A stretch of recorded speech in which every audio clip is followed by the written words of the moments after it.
It's very common for new salespeople to really struggle building trust and credibility with their prospects. But in today's video, I'm going to tell you exactly why that happens, and I'm also going to give you a strategy that you can implement immediately, whether you're a brand new salesperson or maybe you're an experienced seller, that can help you become a trusted advisor right out of the gates with all your prospects and buyers.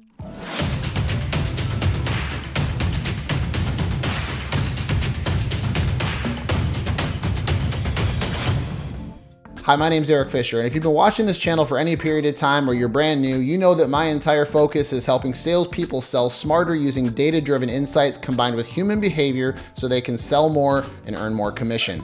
Now let's jump right into today's video. You know, salespeople are generally younger because of the low barrier of entry just to get into sales in the first place. And you know, whether you're a senior seller or maybe you're brand new into sales and you're doing more of an inside sales job like an SDR or BDR, you still have to build trust and credibility with prospects in order to either get their time, be able to sell them on additional products or services, and eventually close the deal. And so it's very, very important. And one of the things that we know as salespeople is that this idea as to become a trusted advisor as a salesperson, it's incredibly important. In fact, sales has shifted greatly over the last, I would say 20 years, and even in the last 10 years because of the digital economy we're in, because our prospects have so much information at their fingertips. And of course, like if they're gonna buy anything from us, they need to trust us, but that's really hard because if you're a new salesperson, you just typically don't have the cycles under your belt in order to have the experience, because number one, you're probably super young.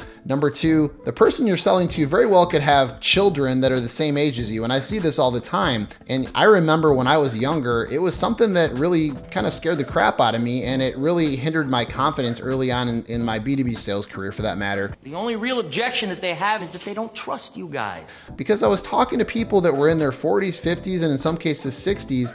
So in some cases they were 15, 20 years older than me. And generally speaking, that's just, it messes with our psyche as salespeople because right out of the gates, we're feeling like, how are they going to trust me and why are they going to trust me? Okay. And, you know, obviously, I just want you to know that if that's you, you're not alone. I felt that way. And most salespeople generally feel that way. But before we get into the reasons why trust is so hard to come by, I first want to cover something that I don't think many sales trainers or coaches or even sales leaders talk about. And that's that the way that sales is even set up from a compensation standpoint, while it makes sense, and obviously we're all commissioned salespeople, and that's our goal, is we want to earn commission and also help our customers. And that obviously helps out the companies we work for or our own businesses.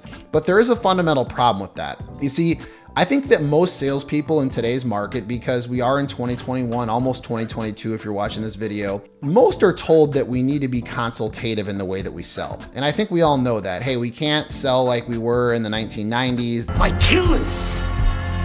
killers who will not take no for an answer. This isn't Boiler Room.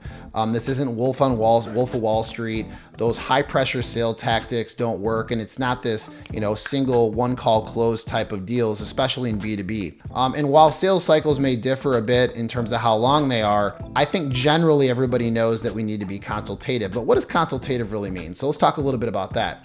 Well, regardless of whether you're an SDR and you're focused on booking meetings, or you're an account executive that sells full cycle, or maybe you just do the discovery meetings all the way through closing the deal, generally we're focused on closing deals or hitting our KPIs and metrics. And that's all good and well, except the fact of the matter is that if that's what we're focused on, that shows up in front of customers. And let me tell you why that becomes a problem. It makes sense to have KPIs, and KPIs and goals are necessary as salespeople. However, if that's always what we're focused on, what happens when we meet or speak to prospects and buyers who either aren't in a position to buy, they have already bought a product or service. Maybe if you're selling software, they've already got a licensing agreement with another software company that's a competing company. What if they've already got vendors that they are under contract with? Then they may not be in a position to buy your product or service right now. And so what generally happens, and why this is a problem based on the way that we're all compensated, or it can be a problem, is that sellers then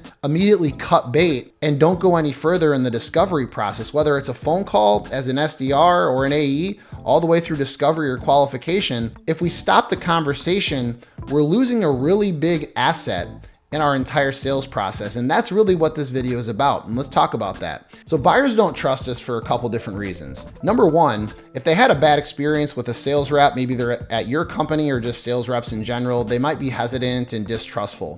They might just be a distrustful person, which is number two. Some people just don't trust anybody, and that's very possible. I've come across those people often in my career, and so it's really hard to get those people to believe us when we're talking to us and establish the credibility we need in order to be an effective salesperson. I also covered that salespeople are generally focused on themselves, and our buyers know that salespeople are commissioned, and they know that most sales reps are just out there to earn a commission, and therefore that already creates a friction with most sales reps and the buyers that they're calling on. And finally, number four, most salespeople don't understand the prospect and the persona and the problems that they have. And that causes a massive problem, because if I'm the buyer and you don't understand me and you don't understand my world, I don't trust you, because there's so much information already out there at my disposal. I don't need you. And if you don't get me, I'm not going to let you into my world, and I'm certainly not going to trust you. And so that's what's incredibly important as a salesperson. But the question then becomes, what is compensation and the way that we're measured as salespeople? What does that have to do with any of this? And why is that a problem? Well, here's why. If we don't go further enough in the discovery process with people that either aren't in a position to buy, they're not in the right buying cycle, whatever the reason may be, and it's not just a matter of overcoming some objections, well, guess what? We lose the ability to learn more about those prospects that share the same persona as the other people that we're going to call upon. So if we know our ICP generally has the same amount of problems or similar problems, the more questions we can ask in our qualification and discovery phases, the more we can learn. And what I found is one of my biggest superpowers as a salesperson is my ability to connect conversations. Within my program and my training, I call it conversation connectors. It's incredibly powerful as a salesperson, and it's especially powerful for new salespeople that lack the cycles and experience that are calling on more senior level executives that may not trust you initially. But if you can show them that you understand them and you understand their world and the problems, then they're going to start trusting you, and you're going to establish instant credibility. Now, how do you go about that? Well, this is where personalization and volume they cross inversely, right? I think that's the right term. Maybe I'm saying that wrong, but essentially, as volume goes up, personalization goes down.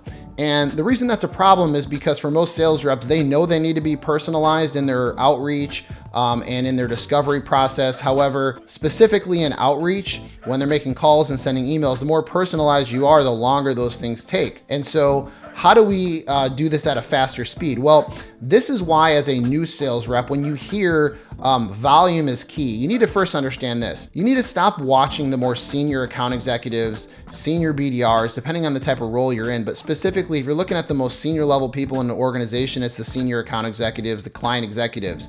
What got them to where they are is not what got them from 0 to 1. So what gets you from 1 to 2 is what is different than what gets you from 0 to 1. And so knowing that, if you're a new sales rep and you keep hearing more volume does help. And here's why. If you're using the right techniques, whether it comes to prospecting, anything that's outbound, that's true to me, that's truly sales. If you learn the right techniques and you get in front of more conversations, more customers, that's going to improve your ability to actually do less volume over time, because your messaging naturally is going to get better.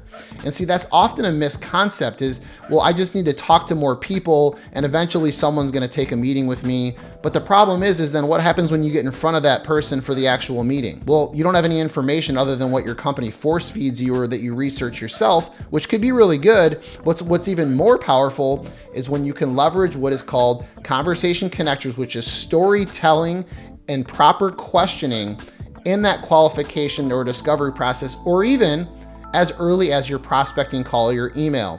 When you do that, you show the prospect and the buyer that you understand them. You say, I get you, because I've talked to and worked with enough prospects and customers just like you. And that allows you to ask really strong, powerful, open-ended questions. And that shows them that you understand. And that immediately cuts right through the noise and differentiates you from all of your competitors. And here's the thing. Most people think that you can only do this and this can only be effective if you've closed a lot of deals, but it's not true. I often use information that I learned in discovery and qualification calls with prospects that I never ever close. But I ask them questions to learn about why they made certain decisions, what they like about their decision, when they started thinking about that problem and how they even noticed it was a problem in the first place. What was their buying process look like? And that allows me to ask, those are just a couple examples, but that allows me to ask really good questions. And I can actually ask leading questions saying, hey, when we work with other customers like you, typically we notice that they solve this problem because of X. And right out of the gates, you've already established credibility. You're not a generalist, which is what most sales reps are. And that's why most sales reps are average. So if you don't want to be average, here's the hack, write this down. If you're new, increase your volume. But when you increase your volume, seek to understand and be hyper curious to understand how and why people made decisions. And that will allow you to take that information and use it in future conversations to massively increase your credibility. And that, my friends, is the tip for today's video. It's super powerful. Please use it. Hey, if you like this video, please hit the subscribe button, hit the like button, and also hit the notification bell. That way you'll get notified every time I drop a brand new video. I appreciate you for watching this. Hope everybody has a happy holidays, and we'll see you on the next one.